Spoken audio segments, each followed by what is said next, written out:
વડોદરામાં આત્મનિર્ભર લારી ગલ્લા ધારકો સ્વરોજગાર કરી ગુજરાન ચલાવી રહ્યા છે. તેઓ વહીવટી ચાર્જ પણ ચૂકવતા હોય છે. પાલિકા તંત્ર દ્વારા પૂરતા આયોજનો કર્યા નથી, હોકિંગ ઝોન બનાવ્યા નથી, સ્ટ્રીટ વેન્ડર પોલિસી બનાવી નથી. પરિણામે લારી ગલ્લા ધારકો માટે કોઈ આયોજનો ન હોય, અવ્યવસ્થા પણ સર્જાય છે અને દબાણનો મુદ્દો ઊભો થતો હોય છે. પણ જો પાલિકા સ્ટ્રીટ વેન્ડર પોલિસીનું અમલીકરણ કરે, હોકિંગ ઝોન નક્કી કરી દે તો પૂરતા આયોજનો સાથે લારી ગલ્લા ધારકો રોજીરોટી પણ મેળવી શકશે અને દબાણ જેવી સમસ્યા પણ નહીં રહે.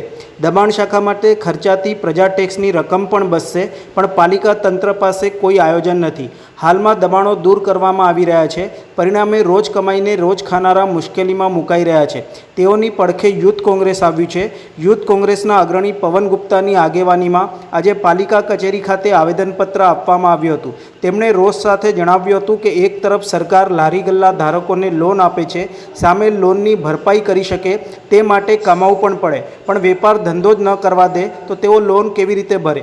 પાલિકા કચેરી ખાતે કોંગ્રેસ હલ્લાબોલ કર્યો હતો. મ્યુનિસિપલ કમિશનરને રજૂઆત કરવા આવેલ કોંગ્રેસના કાર્યકરોને બહાર કાઢવા બળ પ્રયોગ થતાં ઉત્તેજનાસભર માહોલ પણ સર્જાયો હતો. વડોદરા મહાનગરપાલિકા દ્વારા પાછલા દિવસોમાં ગરીબ અને મધ્યમ વર્ગના લોકોને લોનની સહાય આપવામાં આવે છે, પરંતુ કોર્પોરેશન જે લારી ધારકોને લોનની સહાય આપી એ જ લારી ધારકોના લાભો ઉપાડવાનું કામ કોર્પોરેશન કરી રહ્યું છે, તે તદ્દન ખોટું છે. ત્યારે આ એમની જે નીતિ છે બંધ કરી અને એમને ધંધો વેપાર કરવા દેવામાં આવે એવી રજૂઆત લઈને અમે આવ્યા હતા, પરંતુ અમારી રજૂઆત ના સાંભળી અમારો અવાજ દબાવવાનો પ્રયાસ કરવામાં આવી રહ્યો છે, જે તદ્દન ખોટું છે.